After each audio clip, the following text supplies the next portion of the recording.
Hai adik-adik hebat, yuk kita baca buku bersama Kak Pipit. Kebun masa depan berhologram. Selamat datang di kebun masa depan, seru Bimo dengan penuh semangat. Di hadapan mereka, sebuah gerbang raksasa yang terbuat dari jalinan cahaya neon berwarna biru muda berdiri tegak. Lala melompat kegirangan, matanya berbinar melihat pantulan cahaya dari gerbang itu. Mereka sudah tidak sabar untuk memulai petualangan sains yang ajaib ini. Saat melangkah masuk, Bimo dan Lala terpaku melihat pemandangan di hadapan mereka. Pohon-pohon di sini tidak hanya hijau, tetapi memiliki urat daun yang bersinar seperti lampu hias. Bunga-bunga hologram bermekaran di udara, menampilkan warna-warna pelangi yang lembut. Wah, lihat Lala, tanaman-tanaman ini tampak hidup dan sangat canggih, bisik Bimo sambil mencoba menyentuh kelopak bunga yang bercahaya. Tiba-tiba, sebuah robot berbentuk bulat dengan mata digital yang ramah melayang mendekati mereka. Halo teman-teman, namaku Eko, sapa robot itu dengan suara yang menenangkan. Eko menjelaskan bahwa kebun ini adalah contoh bagaimana teknologi dan alam bisa hidup berdampingan. Bimo mendengarkan dengan serius saat Eko bercerita bahwa keseimbangan alam adalah kunci agar bumi tetap bisa dihuni oleh manusia. Eko mengajak Lala menuju ke sebuah area yang sangat bersih dan rapi. Keindahan ini hanya bisa terjaga jika kita menjaganya dari sampah, kata Eko.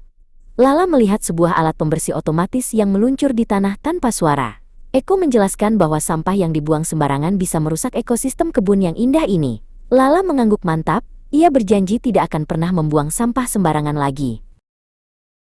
Selanjutnya, Eko menunjukkan tanaman pintar kepada Bimo. Di atas tanaman itu, muncul layar hologram yang memperlihatkan gelembung-gelembung kecil keluar dari daun. Ini adalah fotosintesis, jelas Eko. Bimo terpesona melihat bagaimana tanaman menyerap karbon dioksida dan melepaskan oksigen segar untuk kita hirup. Tanpa tanaman, udara di bumi akan menjadi kotor dan menyesakkan. Bimo dan Lala kemudian melihat saluran air bening yang mengelilingi seluruh kebun. Di sini, air tidak ada yang terbuang, kata Lala sambil menunjuk ke arah sistem penyaringan air yang berpendar. Bimo menjelaskan bahwa kebun ini mendaur ulang air agar bisa digunakan berkali-kali untuk menyiram tanaman. Mereka belajar bahwa menghemat air adalah cara terbaik untuk mencintai bumi. Mari mengintip ke bawah tanah, ajak Eko kepada Lala. Melalui sebuah lantai kaca transparan, Lala bisa melihat akar-akar pohon yang kokoh dan cacing-cacing tanah yang sedang sibuk bekerja. Eko menjelaskan bahwa cacing adalah sahabat petani karena mereka membuat tanah menjadi gembur dan subur. Tanah yang sehat berarti tanaman akan tumbuh dengan kuat dan memberikan hasil yang baik. Bimo melihat robot lebah kecil yang terbang dari satu bunga ke bunga lainnya. Eko menjelaskan bahwa penyerbukan sangatlah penting. Tanpa bantuan lebah atau penyerbuk lainnya, tanaman tidak akan bisa menghasilkan buah atau biji, kata Eko. Bimo menyadari bahwa setiap makhluk, sekecil apapun itu, memiliki peran yang sangat besar dalam menjaga keberlangsungan hidup di alam semesta. Lala dan Bimo berdiri di bawah panel-panel berbentuk daun raksasa yang menyerap cahaya dari lampu-lampu kebun. Ini adalah panel surya, jelas Bimo kepada Lala. Eko menambahkan bahwa seluruh energi di kebun ini berasal dari sinar matahari yang terbarukan. Energi bersih ini tidak menghasilkan polusi, sehingga udara tetap segar dan lingkungan tetap terjaga keindahannya. Sekarang, mari kita praktek, seru Eko. Ia menunjukkan 3 kotak sampah yang berbeda warna kepada Lala. Organik untuk sisa makanan, anorganik untuk plastik, dan B3 untuk bahan berbahaya. Eko mengajari Lala cara memilah sampah dengan benar. Sampah-sampah ini nantinya akan didaur ulang menjadi barang-barang baru yang berguna kembali bagi manusia. Eko mengajak Bimo berteduh di bawah pohon besar yang sangat rimbun.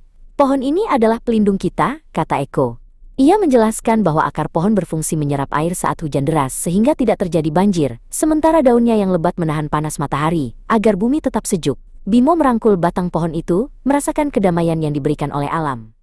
Sebelum petualangan berakhir, Eko menunjukkan 2 gambaran masa depan kepada Bimo dan Lala. Satu sisi menunjukkan bumi yang gersang, dan sisi lain yang menunjukkan bumi yang hijau seperti kebun ini. Pilihan ada di tangan kalian, kata Eko. Bimo dan Lala berjanji untuk selalu menjaga lingkungan. Mereka tahu bahwa setiap tindakan kecil hari ini, seperti menghemat energi dan merawat tanaman, akan membuat bumi tetap indah di masa depan. Terima kasih sudah membaca bersama Kak Pipit.